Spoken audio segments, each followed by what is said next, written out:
students.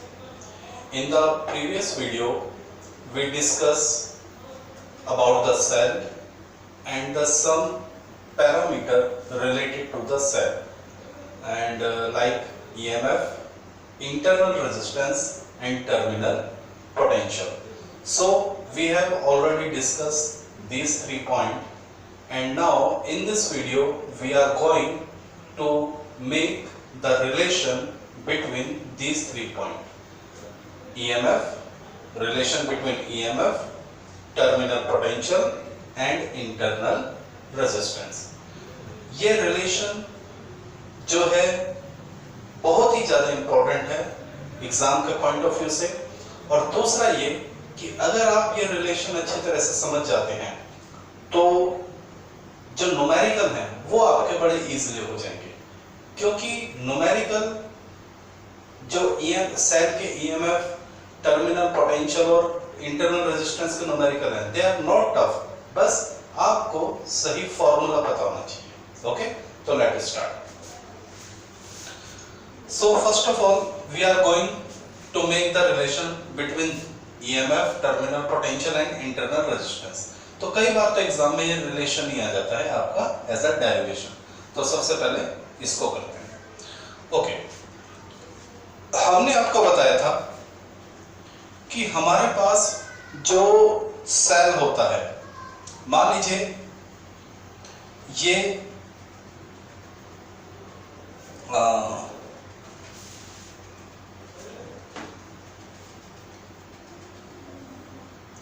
ये हमने एक सेल लिया।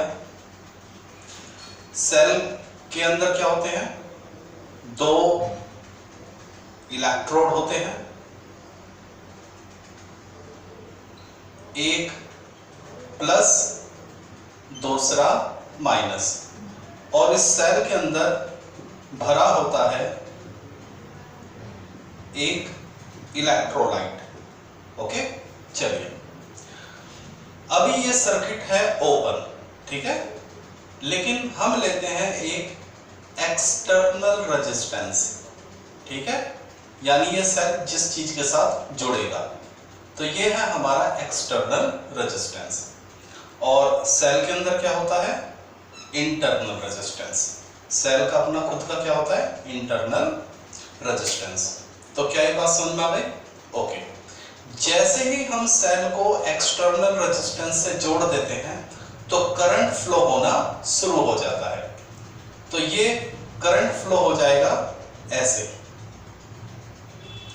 तो करंट एक तो सेल के बाहर फ्लो होता है और एक करंट फ्लो होता है सेल के अंदर, ठीक है, सेल के बाहर एक्सटर्नल रेजिस्टेंस में और सेल के अंदर इलेक्ट्रोलाइट में। तो ये पूरा एक प्रोसेस होता है, सेल के बाहर करंट, सेल के अंदर, तब जाके सर्किट क्या होता है? कंप्लीट होता है। तो ये आपको समझ आ गया? तो let start the derivation. We have, हमने क्या लिया? Total potential of cell is equal to external potential plus internal potential. समझ लीजिए, सेल के पास 2 पोटेंशियल होते हैं। एक पोटेंशियल होता है एक्सटर्नल, जो वो बाहर वर्क करता है, और एक पोटेंशियल होता है अंदर। सेल जो है वो करंट को 2 जगह फ्लो कराता है, एक तो खुद अपने अंदर इंटरनल, और एक एक्सटर्नल। एक्सटर्नल यानी सेल को आपने जिस चीज से अटैच करा है। मान लीजिए आप एक सेल लेके आते हैं मार्केट से, और उस सेल को आपने टॉर्च में अटैच कर दिया, तो करंट क्या होगा? सेल में भी रोटेट करेगा और टॉर्च में भी रोटेट करेगा। तो सेल इंटरनल और टॉर्च का हो गया एक्सटर्नल। पिछले वीडियो में मैंने आपको बताया था कि एक्सटर्नल क्या होता है। ये एक्सटर्नल रेजिस्टेंस क्या होता है? ये हर वो चीज है जिसके साथ आप सेल को क्या करते हैं? अटैच, चाहे वो आपकी टॉर्च हो, क्लॉक हो, टॉय हो। ये बात समझा भाई? तो एक्सटर्नल पोटेंशियल और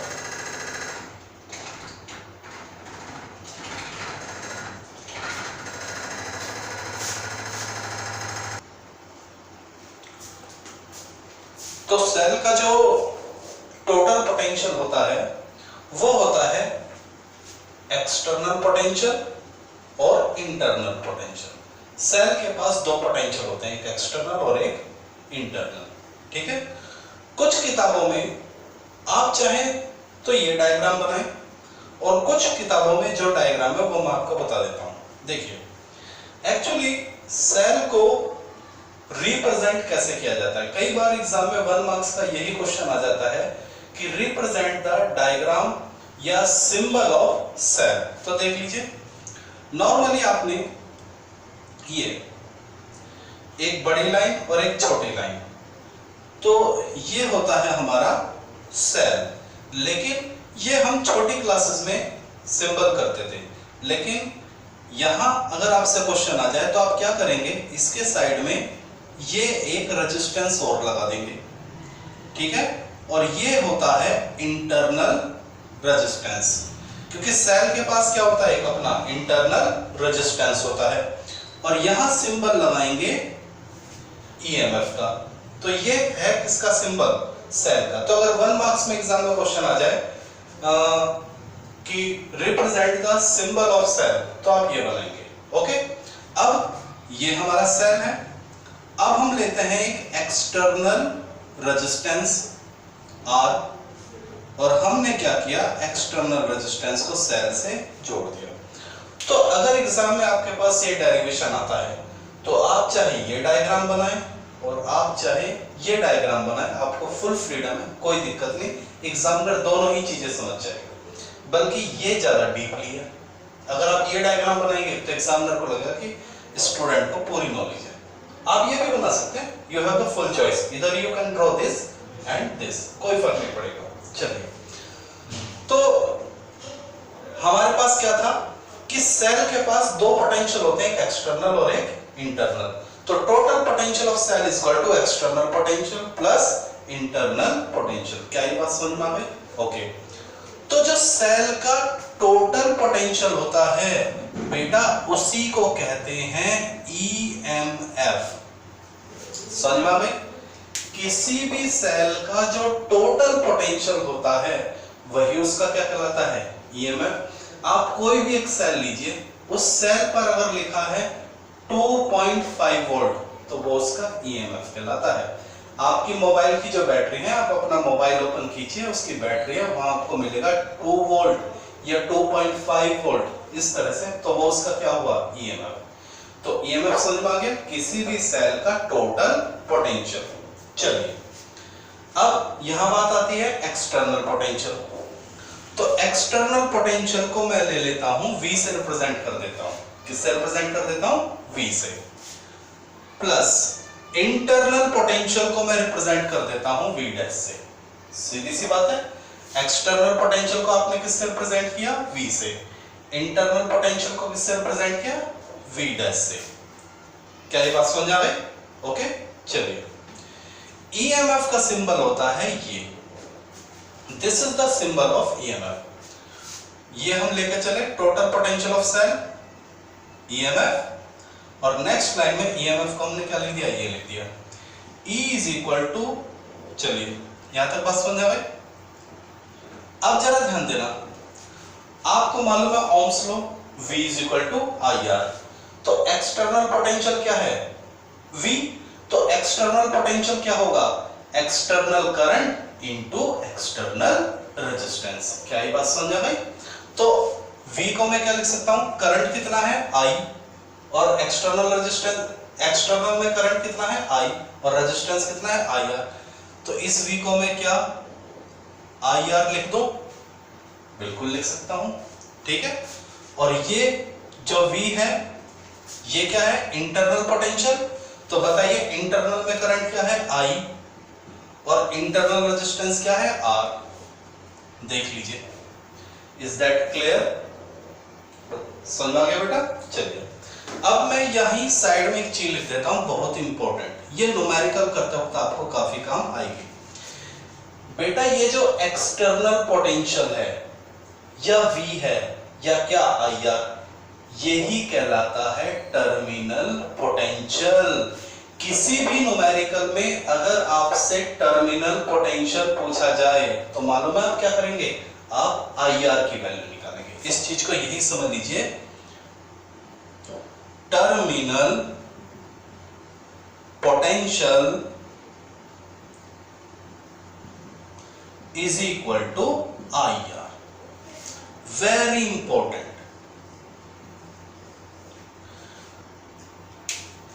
सेल का शायद ही कोई न्यूमेरिकल हो जिसमें टर्मिनल पोटेंशियल ना पूछा जाए। तो जिस भी न्यूमेरिकल में आपसे टर्मिनल पोटेंशियल पूछा जाए, आपको केवल क्या करना है? करंट की मल्टीप्लाई कर देनी है किससे? एक्सटर्नल रेजिस्टेंस से। वही आपका क्या आएगा? Terminal potential. चलिए तो मैंने यही आपको साइड में ये बात बता दी है। तो यहां तक आपने देख लीजिए, ये समझ में आ गया। सेल का total potential external plus internal, total potential EMF होता है ई, एक्सटर्नल पोटेंशियल V या IR, और IR क्या होता है? टर्मिनल पोटेंशियल, और इंटरनल पोटेंशियल V डैश यानी करंट इनटू इंटरनल रेजिस्टेंस। देख लीजिए नेक्स्ट स्टेप में E is equal to I common ले लिया तो R प्लस स्मॉल r। ये लाइन आपको समझ में आ गई? चलिए वीडियो को पॉज करके पहले इतना लिख लीजिए, फिर आगे बढ़ते हैं। ओके, इसको मिटा दें। चलिए यहां तक आपने लिख लिया होगा। इसको जरूर याद रखेंगे, terminal potential is equal to I into capital R। Okay बेटा, तो हमने कहां तक लिख लिया था? EMF is equal to I R plus small r। तो बेटा यहां I क्या हो जाएगा? ये हो जाएगा EMF R plus small r। तो ये आ गया हमारे पास किसका फॉर्मूला? करंट का फॉर्मूला। किसका फॉर्मूला आ गया? करंट का formula. This is the total current. आपसे न्यूमेरिकल में क्या पूछेगा? करंट पूछ सकता है। किसकी वैल्यू पूछ सकता है? करंट की value.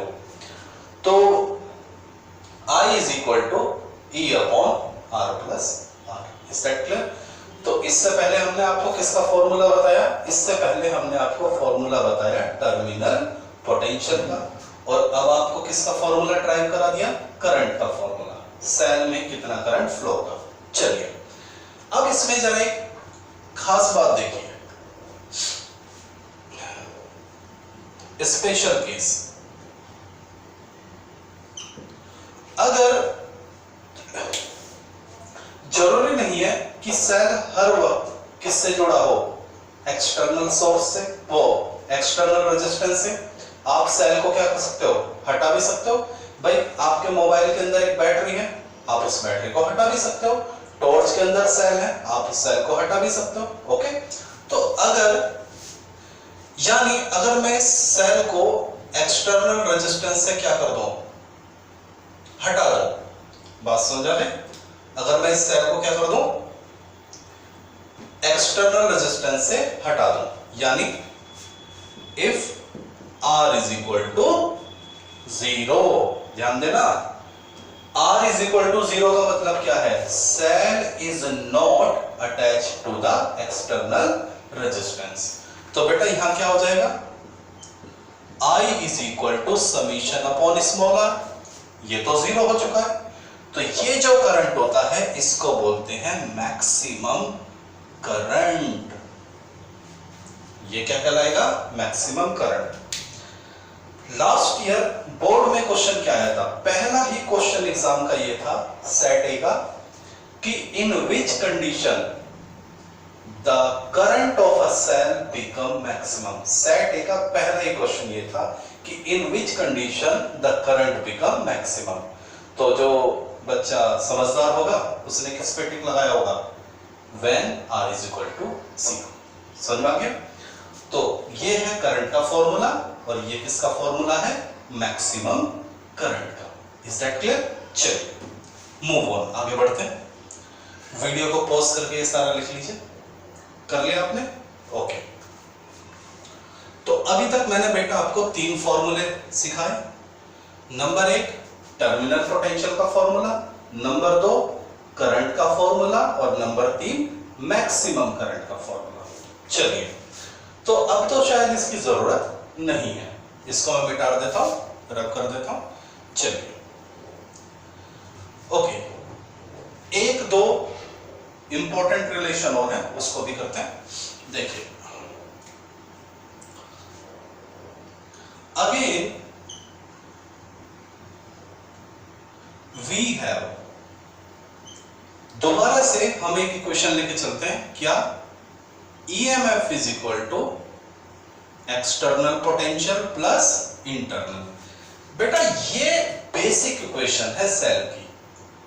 EMF is equal to external potential plus internal potential, या EMF is equal to external potential क्या कहलाता है? Terminal potential plus internal potential. किसी भी न्यूमेरिकल को अगर आप करें तो बच्चे ये सोचते हैं कि क्या फॉर्मूला लगाए, कोई डर नहीं, जरूरत नहीं। आप सीधा इस इक्वेशन से क्या कर सकते हैं? स्टार्ट कर सकते हैं। आपके सारे न्यूमेरिकल, अगर आपको ये समझ में आए ना कि कौन सा फॉर्मूला लगाए, इसको लिखो और उसके बाद कंडीशन अप्लाई कर दो, सॉल्यूशन हो जाएगा। This is the basic equation. Okay, तो E is equal to EMF is equal to terminal potential plus internal potential. तो देखिए मैं इसको ये लिख सकता हूं, V is equal to E minus V dash, बिल्कुल लिख सकता हूं, ठीक है। Terminal potential is equal to EMF minus V dash. तो terminal potential is equal to minus internal potential क्या हो सकता है? IR, external potential I into capital R, internal potential I into small r। तो क्या ये चीज आपको समझ में आ गई? ओके, अब एक काफी इंपॉर्टेंट ग्राफ है, उसको हम देखने वाले हैं, ठीक है। चलिए एक बहुत ही इंपॉर्टेंट ग्राफ है, लेट्स सी। मैं ग्राफ बनाने जा रहा हूं टर्मिनल पोटेंशियल और करंट के बीच में। देख लीजिए ग्राफ बिटवीन, इसी के साइड में यही parallel, graph between terminal potential and current. Terminal potential क्या है? ये है, और करंट क्या है? ये। क्योंकि EMF और इंटरनल रेजिस्टेंस कांस्टेंट होता है बेटा। क्वेश्चन आ सकता है एग्जाम में कि name the property of a cell which is constant, ठीक है। तो EMF और इंटरनल रेजिस्टेंस। क्लियर हो गया? टर्मिनल पोटेंशियल बदल सकता है। चलिए तो लेट ड्रॉ द ग्राफ, और इस ग्राफ को बेटा समझने की कोशिश करना, काफी इंपॉर्टेंट ग्राफ है।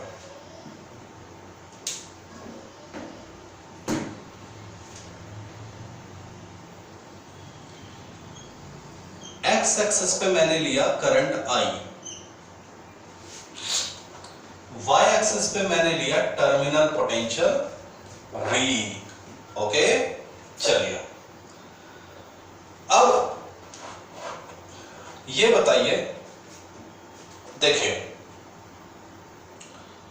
when I is equal to 0, अगर I क्या हो जाए?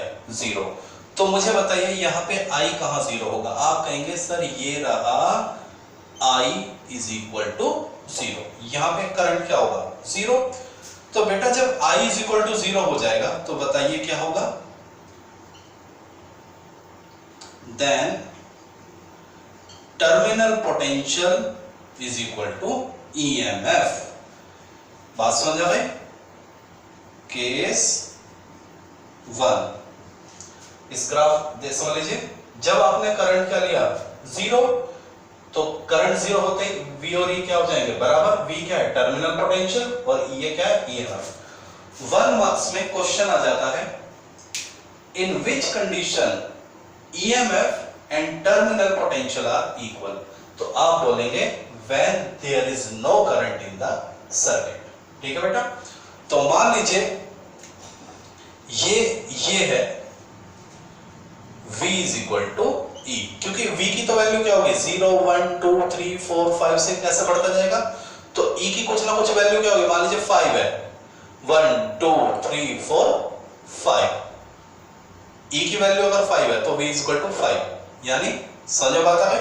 तो जब करंट जीरो होता है तो टर्मिनल पोटेंशियल EMF के क्या होता है बराबर। ये बात समझ आ गई। Okay. Case second, when V is equal to 0, एक बार I को 0 ले लिया, एक बार V को 0 ले लिया।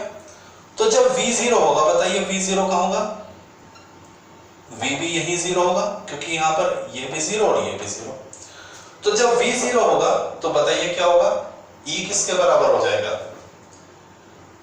I किसके बराबर हो जाएगा, यहां से I हो जाएगा E अपॉन R। देख लीजिए I is equal to V तो 0 ले लिया, तो E is equal to IR, I is equal to E upon R। बात समझ में। तो मान लीजिए ये वो वैल्यू है जब I किसके बराबर है, E अपॉन R के। तो ग्राफ क्या मिलेगा, ये आपको ग्राफ मिलेगा। ठीक है, यहां V is equal to E और यहां I is equal to E upon R। तो बेटा दोनों ही मोस्ट, ये ग्राफ भी काफी इंपॉर्टेंट है, 1 मार्क्स के लिए कई सारे इसमें से क्वेश्चन बन जाते हैं कि what is the graph between terminal potential and current, या case 1 in which condition terminal potential is equal to EMF। Okay, तो जब करंट क्या होगा सर्किट में 0, या ये पूछ लिया जाता है जब टर्मिनल पोटेंशियल 0 होगा तो करंट कितना होगा, E अपॉन R। और बेटा ये जो E अपॉन R था, ये कैसा करंट था, ये था मैक्सिमम करंट। थोड़ी देर पहले मैंने आपको बताया था ये कैसा करंट था, मैक्सिमम करंट। देख लीजिए, तो मैक्सिमम करंट की दो कंडीशन, या तो एक्सटर्नल रेजिस्टेंस 0 हो जाए या टर्मिनल पोटेंशियल 0 हो जाए। ठीक है बेटा, तो बहुत ही ध्यान से समझने वाला टॉपिक है ये। तो क्या ये बातें समझ में आ गई।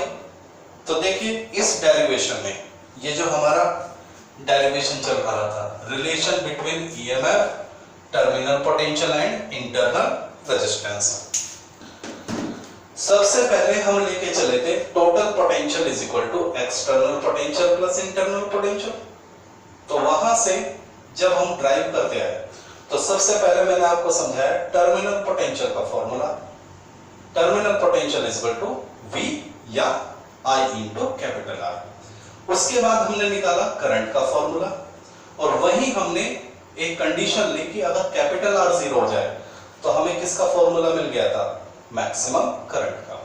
उसके बाद हमने ग्राफ सीखा टर्मिनल पोटेंशियल और करंट के बीच में, और ये देखा कि जब करंट 0 होगा तो टर्मिनल पोटेंशियल EMF के बराबर होगा। ये अपने आप में एक बहुत इंपॉर्टेंट कंसेप्ट है। और जब टर्मिनल पोटेंशियल 0 होगा तो उस वक्त करंट क्या हो जाएगा, मैक्सिमम E अपॉन R। इस फॉर्मूले से क्या ये बात समझ में आ गई। ओके बेटा, तो टर्मिनल पोटेंशियल का फॉर्मूला हो गया, करंट का फॉर्मूला हो गया। अब इसमें एक लास्ट है इंटरनल रेजिस्टेंस का फॉर्मूला, वो और देखते हैं। तो ये मेरे ख्याल से आप लोग, ये अपना आप में पूरा एक टॉपिक ही चल रहा है, ठीक है ना।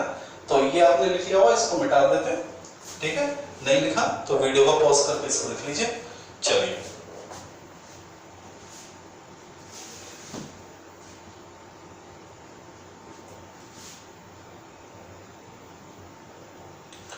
अगर हैंड टू हैंड लिखते जाएंगे पेन और कॉपी से तो समझ में आएगा, देखने से इतना समझ नहीं आएगा, करते भी जाएंगे तो भी समझ में आएगा। ओके चलिए अगेन एक और रिलेशन निकालेंगे। बताइए हमारा बेसिक इक्वेशन क्या है? हमारा बेसिक इक्वेशन है, again we have EMF is equal to terminal potential plus internal potential. मैंने बताया ये हमारा क्या है, बेसिक इक्वेशन। सारे फॉर्मूले सारे न्यूमेरिकल यही से चलेंगे। ओके, तो पहले तो मैंने v की वैल्यू निकाली थी, v इज इक्वल टू, ये इधर माइनस गया, अब मैं इसकी वैल्यू निकालूंगा, v dash is equal to e minus v। पहले हमने इसकी वैल्यू निकाली अभी थोड़ी देर पहले, अब हम इसकी वैल्यू निकालते हैं।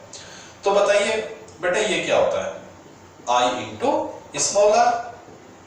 ओके, EMF माइनस v, तो यहां से r क्या हो जाएगा, E minus v over I। देख लीजिए, समझ में बात आ गई? ओके,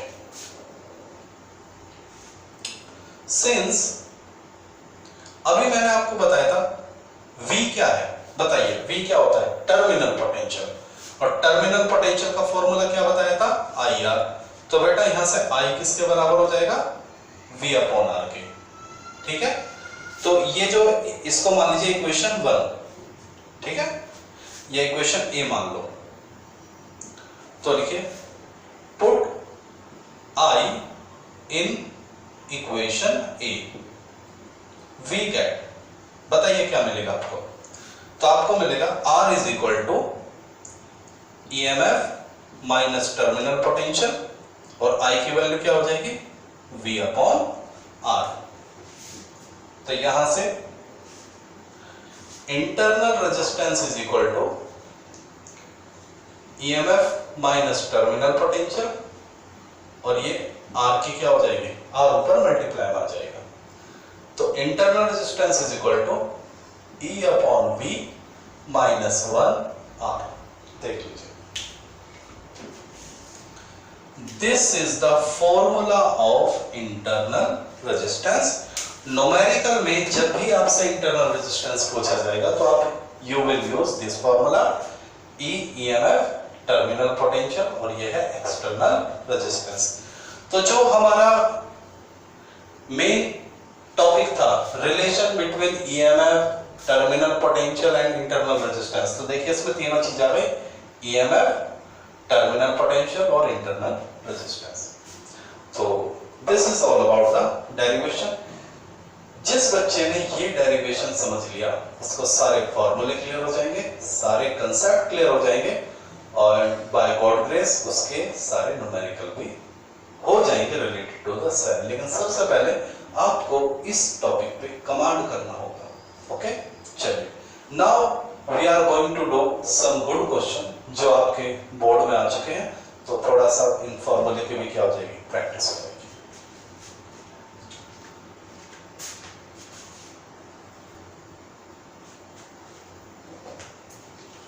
ओके स्टूडेंट, ये हमारा एक न्यूमेरिकल जो आपके बोर्ड में आ चुका है, तो क्वेश्चन को सॉल्व करते हैं।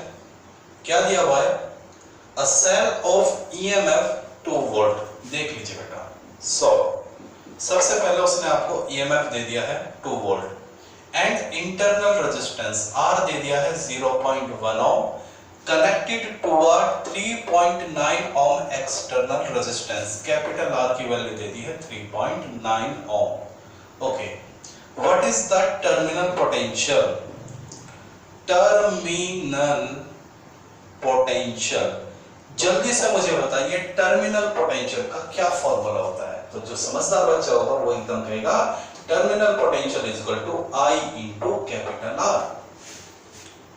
अभी डेरिवेशन में आपको समझाया, तो एग्जामिनर ने हमसे टर्मिनल पोटेंशियल पूछा है I into capital R। Capital R आपके पास है, बस हमें क्या चाहिए, करंट। अब ये बताइए करंट का फॉर्मूला आपको क्या सिखाया, तो जो समझदार बच्चा होगा वो कहेगा I is equal to E upon R plus small r। ये आपको हमने क्या करंट का फॉर्मूला सिखाया था। तो देख लीजिए I is equal to EMF कितना है 2 वोल्ट, कैपिटल R 3.9 और internal resistance 0.1। I is equal to 2 upon 3.9 plus 0.1 4। I is equal to 1/2 यानी I इज इक्वल टू 0.5। देख लीजिए, ठीक बेटा। तो अब देखिए आपके पास R की भी वैल्यू है, I की भी वैल्यू है, तो आपका टर्मिनल पोटेंशियल कितना जाएगा? Terminal potential is equal to 0.5 multiply 3.9, और जब आप इस पूरे डाटा को सॉल्व करेंगे तो यू विल गेट 1.95 वोल्ट। तो सिंपल सा न्यूमेरिकल, लेकिन इतना भी सिंपल नहीं है, बस जिसको टर्मिनल पोटेंशियल और करंट का फॉर्मूला मालूम है उसी के लिए सिंपल होगा। ठीक है, चलो एक और न्यूमेरिकल करते हैं।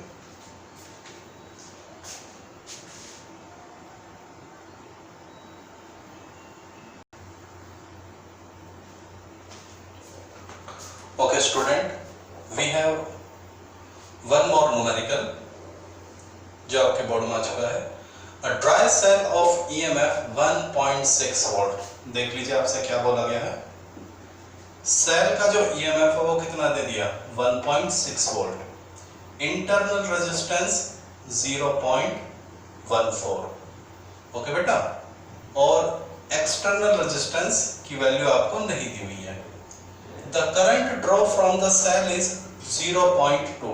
I की वैल्यू आपको दे दी गई है। Find voltage drop across R।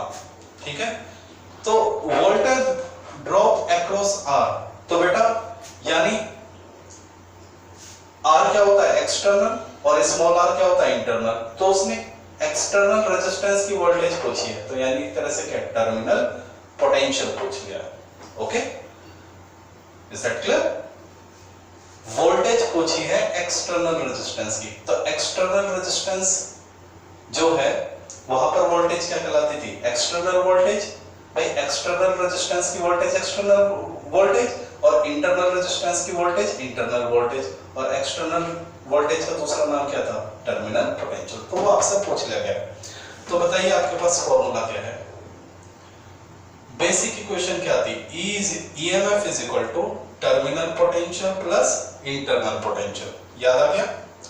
तो टर्मिनल पोटेंशियल आपसे पूछा है, तो वो क्या हो जाएगा? EMF minus internal potential.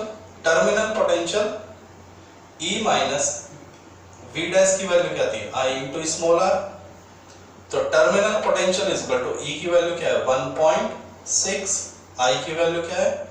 0.2, R की वैल्यू क्या है? 0.14। दो लाइन का numerical.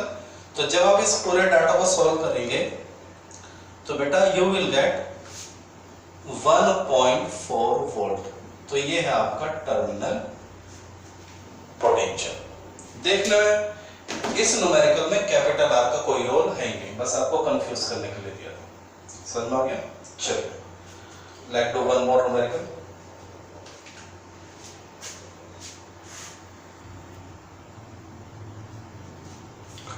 Okay students, now we have a very good numerical, और ये numerical आपका आया है CBSE 2019 में। ओके, 2 मार्क्स का numerical था, बहुत ही सिंपल। देख लीजिए, आपसे बोला गया है a battery of EMF and internal resistance R। एक बैटरी है जिसका EMF E है और इंटरनल रेजिस्टेंस R, वैल्यू नहीं मालूम। जब इस बैटरी को करंट ऑफ 0.5 एम्पियर मिलता है विद एक्सटर्नल रेजिस्टेंस 12 ओम। जब हम इस देखिए, हमारे पास एक बैटरी है, उस बैटरी का EMF नहीं मालूम, इंटरनल रेजिस्टेंस नहीं मालूम। ओके, लेकिन जब मैं उस बैटरी को एक एक्सटर्नल रेजिस्टेंस 12 ओम से जोड़ता हूं तो मुझे कितना करंट मिलता है? इतना। और उसी सेल को जब मैं कितने एक्सटर्नल रेजिस्टेंस से जोड़ता हूं? 25 से, तो आपको करंट कितना मिलता है? इतना। यानी दो केस दे रखे हैं, देख लीजिए। सो केस वन क्या है? ये आपका सेल, देख लीजिए, यही तो होता है सेल का सिंबल, और ये है आपका एक्सटर्नल रेजिस्टेंस R। जब उसने बोला है एक्सटर्नल रेजिस्टेंस कितना है 12 ओम, ई ईएमएफ नहीं मालूम, इंटरनल रेजिस्टेंस नहीं मालूम, तो आपको जो करंट मिलता है सेल से वो मिलता है 0.5 एम्पियर। और केस सेकंड क्या दिया है? केस सेकंड दिया है कि जब, देख लीजिए, एक्सटर्नल रेजिस्टेंस सेल, इसी सेल को जब मैं जोड़ता हूं कितने 25 ओम के रेजिस्टेंस से, ईएमएफ नहीं मालूम, आर नहीं मालूम, तब आपको जो करंट मिलता है I is equal to 0.25 ampere. तो दोनों केस समझ में आए? सेल एक ही है। जब सेल को आप इस रेजिस्टेंस से जोड़ेंगे तो इतना करंट, और उसी सेल को जब इस रेजिस्टेंस से जोड़ेंगे तो इतना करंट। चलिए तो जरा इसकी एक इक्वेशन बनाते हैं। तो आपको बताइए, आपकी बेसिक इक्वेशन क्या सिखाई है मैंने? EMF is equal to V plus V dash, याद आ गया? ओके, इस V को क्या लिखेंगे? IR, टर्मिनल पोटेंशियल, और इसको क्या लिखेंगे? I into small r, internal potential. फिर बेटा I क्या आ जाएगा इसमें से? कॉमन, यानी R प्लस स्मॉल r। तो समझ में आ गया? ये हमारी इक्वेशन आ गई, मैंने डायरेक्ट कर दिया, लेकिन आया कैसे ये मैंने आपको बता दिया। चलिए, EMF इज इक्वल टू कितना करंट है? 0.5, R कितना है? 12, R, इक्वेशन नंबर 1। ये हमारी केस 1 से इक्वेशन आ गई। चलिए, इसी इक्वेशन को यहां लगाएंगे, EMF I R plus small r। Okay, तो EMF is equal to I कितना है? 0.25, R कितना है? 25, स्मॉल r, इक्वेशन नंबर 2। तो देखिए, सेल का EMF इसके बराबर, सेल का EMF इसके बराबर, तो by equation 1 and 2 E is equal to this, E is equal to this, तो क्या ये दोनों इक्वेशन 1 और 2 आपस में बराबर हो जाएंगे? नहीं बेटा। तो 0.5 12 plus small r is equal to 0.25 25 plus small r। देख लीजिए, समझ में आ गया? जब आप इस पूरे इक्वेशन को सॉल्व करेंगे तो स्मॉल r आ जाएगा बेटा 1 ओम। ठीक है, इसमें मेरा कुछ रोल नहीं है, तो आप this into this, this into this, this into this, this into this, r की वैल्यू आ जाएगी। तो r की वैल्यू कितनी आएगी? 1 ओम। अब इस r की वैल्यू, तो सवाल वाले ने हमसे दो चीज पूछी थी, इंटरनल रेजिस्टेंस वो आ गया, और दूसरा क्या पूछा था? EMF of cell. तो इस इंटरनल रेजिस्टेंस की वैल्यू चाहे आप इक्वेशन 1 में रखें या इक्वेशन 2 में रखें, तो आपको क्या मिल जाएगा? EMF मिल जाएगा। किसको लें बताइए? चलिए इक्वेशन 1 को ले लेते हैं।